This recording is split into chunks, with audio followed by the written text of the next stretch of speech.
You mentioned in there that you became less you focused and more other focused. And it reminds me of one of my things that I appreciate about you so much. I'm going to tell a story and I'll get to the question in a second. When I was at Liberty, I started a group called the Lunatics. You know that.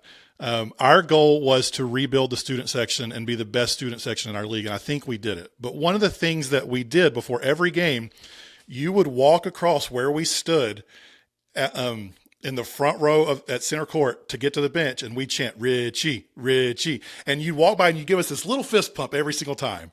And there was a game over Christmas break. School was out. Kids weren't on campus. It was against a non-Division I team.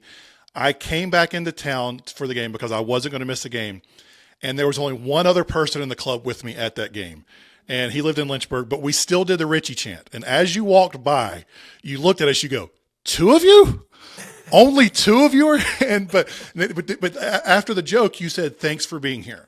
Before the game, you took time to thank us for being there. And it's 18 years later now, and I still remember that. And so one of the things that makes me such a big fan of how you approach coaching is the gratitude that you display, like all the time. After big games, you put out videos thanking the students for being there. And you thanked us for coming to games. You got on our bus after going to an away game in the conference tournament just to thank us for being there. And that sense of gratitude is something that I picked up from you to this day. Like, I thank my kids for doing things around the house because of you thanking us for being there. And so when I'm coaching 9 and 10-year-olds, I thank them for putting in effort because I was shown an example by you to live a life of gratitude.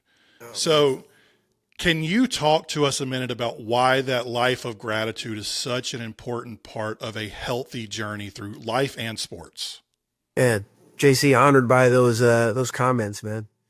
Yeah, I've had some unbelievable mentors in my life. God's been incredibly faithful to put men around me that I could live in my true identity. I could take off my mask and they would love and accept me unconditionally, like just for me.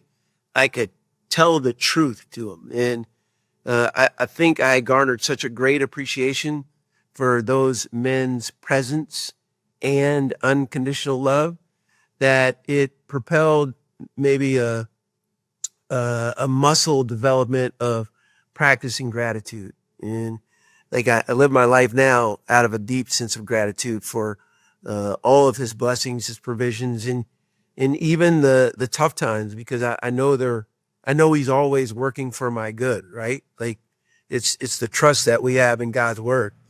But I think, man, I think as you talk about this shift from me-centric to other-centric, I think it's a daily practice. We have this saying in our program. Tim Delina, the pastor of Times Square Church in New York City, he said in one of his messages, he says, "What you do every day is more important than what you do every once in a while." So, man, I've taken that to heart. It's been branded.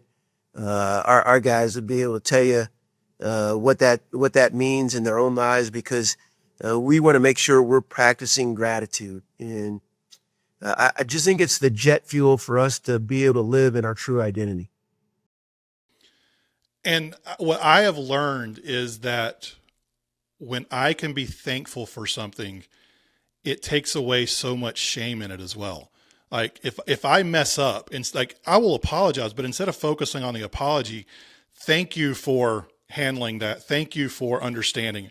Like it takes away so much shame and pressure where it's just like, okay, I'm thankful that I'm surrounded by people who will care about me enough to allow me to be a human being who makes mistakes. Yeah, because we all do, right? Yeah. Like it's inevitable, man. And but that's our propensity. Like when our button gets pushed, usually by fear of what other people think about me, or there's no grace for the imagination, right? Like typically it's fear that it promotes these versions of ourselves that we either self-protect, isolation, pull away, retaliate, or self-promote.